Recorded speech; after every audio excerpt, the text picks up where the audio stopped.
Tuhan adalah gembalaku, takkan kekurangan aku. Saudara-saudara yang terkasih di dalam Kristus, selamat pagi. Salam jumpa lagi dalam Sabda Siap Saji, Jumat 19 Mei 2023. Marilah kita berdoa dalam nama Bapa dan Putra dan Roh Kudus. Amin. Allah Bapa pokok keselamatan kami, berkat kebangkitan Kristus kami lahir dalam hidup baru. Arahkanlah hati kami kepada Kristus yang kini duduk di sisi kanan-Mu. Semoga kami Kau negerahi hidup abadi ketika penyelamat kami datang dalam kemuliaan.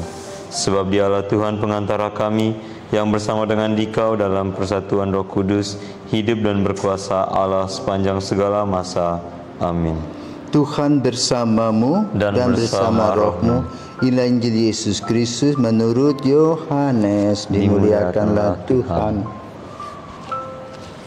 Dalam amanat perpisahannya, Yesus berkata kepada murid-muridnya, Aku berkata kepadamu, sesungguhnya kamu akan menangis dan meratap, tetapi dunia akan bergembira. Kamu akan berduka cita, tetapi duka citamu akan berubah menjadi sukacita.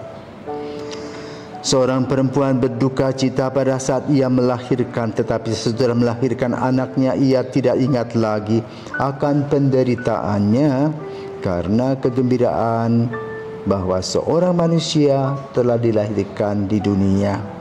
Demikian juga kamu sekarang diliputi duka cita, tetapi Aku akan melihat kamu lagi dan hatimu akan bergembira, dan tidak ada seorang pun yang dapat merampas kegembiraanmu itu daripadamu. Dan pada hari itu kamu tidak akan menanyakan apa-apa padaku. Demikianlah sabda Tuhan. Terpujilah Kristus. Romo, saya mau bertanya.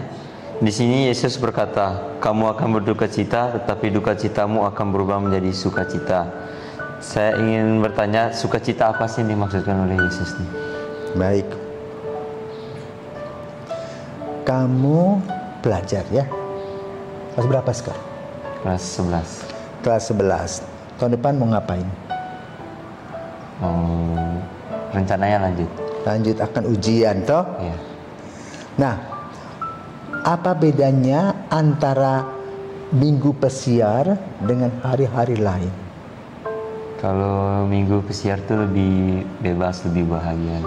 Lebih bahagia, ya, hari lain kurang bahagia. Kenapa kurang bahagia? Hah? Soalnya masih banyak aturan yang harus dijalankan. Maka apakah pada minggu pesiar tidak ada aturan? Ada, cuman nggak seperti hari-hari lain. Nah, jadi begini ya. Sadar atau tidak sadar, kebanyakan dari anak-anak yang ada di asrama itu tertekan. Ya, mengapa tertekan? Banyak acara yang harus diisi, ya, dan dilaksanakan atau dilakukan. Dari pagi terus bel berbunyi terus, acara ini, acara itu, acara ini, acara itu. Seolah-olah tertekan, harus belajar dan belajar, belajar dan belajar.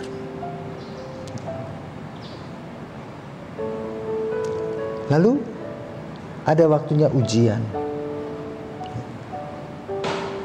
Setelah kamu ujian dengan hasil yang gemilang, bagaimana perasaan? Senang. Situasi yang dulu mencekam dan menekan itu menghasilkan buah. Itu kelulusan dengan nilai yang baik, dan kamu bisa melanjutkan lagi ke tempat yang, ke jenjang yang lebih tinggi. Ya. Kamu merasa bebas. Ya. Kamu berhasil. Itulah kegembiraan kamu. Dalam Injil pada hari ini, Yesus mengatakan analog itu, ya, bagaimana seorang wanita yang bersalin. Dan ini cocok nasihat untuk para bapak. Pak, kalau sang istri melahirkan, sebaiknya bapak itu hadir dalam persalinan itu. Dan di sana Bapa bisa melihat, ya, pertama, bagaimana sang istri berjuang sampai keringat-keringat besar, ya, mengeden begitu untuk melahirkan anak yang merupakan anak darah daging kalian berdua dengan istrimu. Persalinan itu bisa juga merenggut maut. Tetapi juga dalam persalinan kita bisa melihat adanya kontraksi otot yang besar yang merupakan mujizat dari Tuhan. Sang ibu sakit, maka pada zaman dulu persalinan itu tidak pakai sesar seperti sekarang, tetapi sang ibu kakinya menekan sesuatu supaya ketika menahan atau enggak istilahnya ngeden itu anaknya keluar. Pertama rambut dulu, kepala dulu, baru yang lain. Setelah perjuangan lewat dan anak keluar, kemudian pusarnya digunting, anak ditepuk pantatnya, menangis. Nah, di sana sang ibu merasa air mata bahagia muncul. Kenapa? Muncul seorang anak yang lahir baru. Nah, itu analog yang disampaikan Yesus dalam Injil.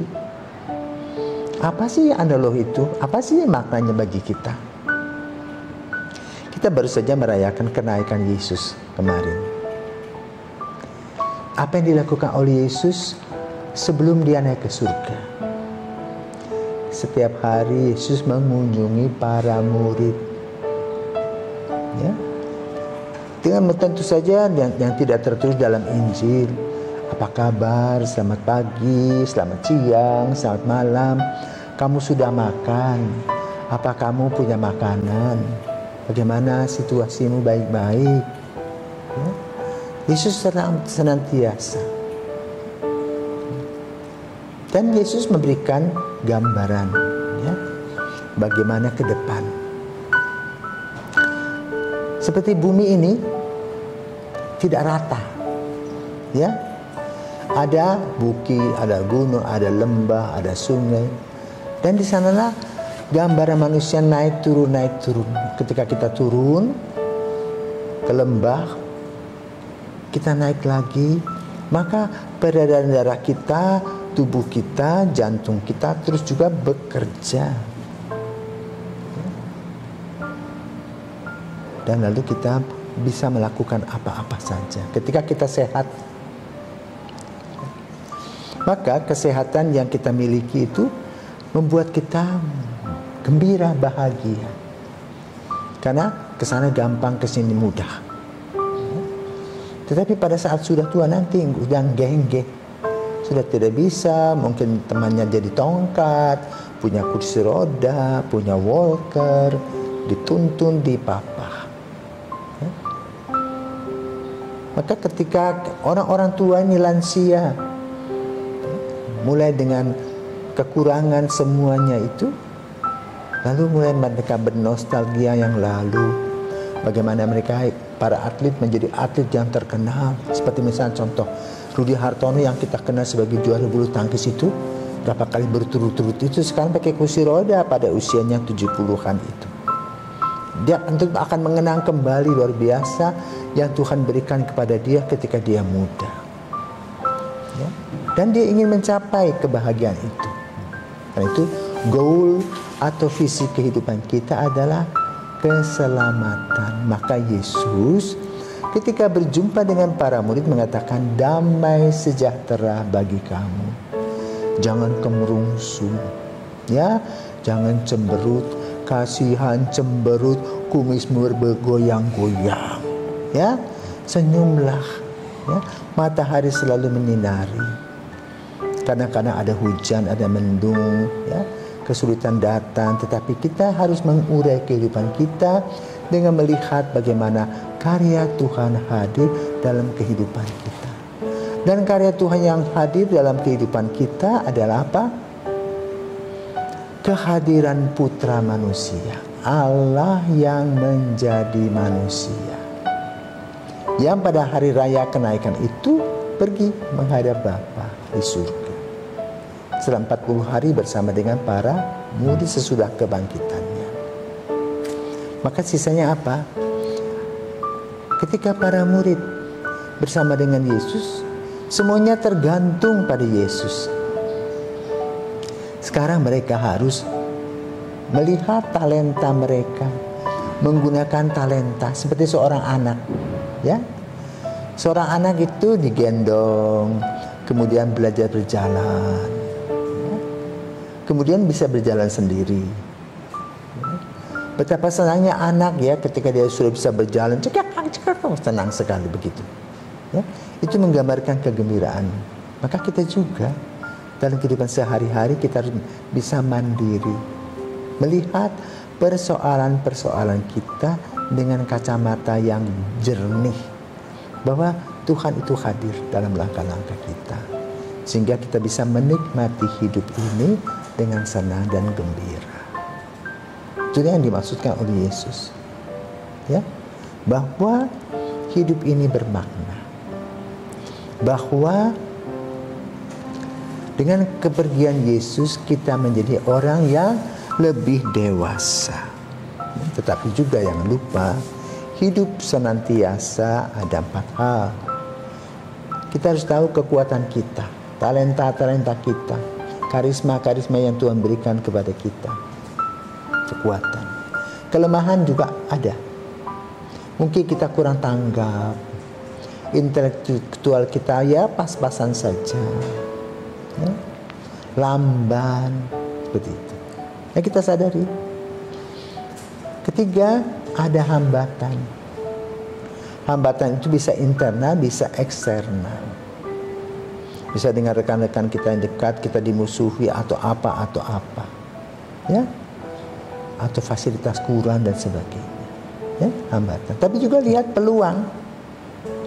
Kamu diberi oleh Tuhan tadi karisma apa? Di sanalah kamu menampilkan.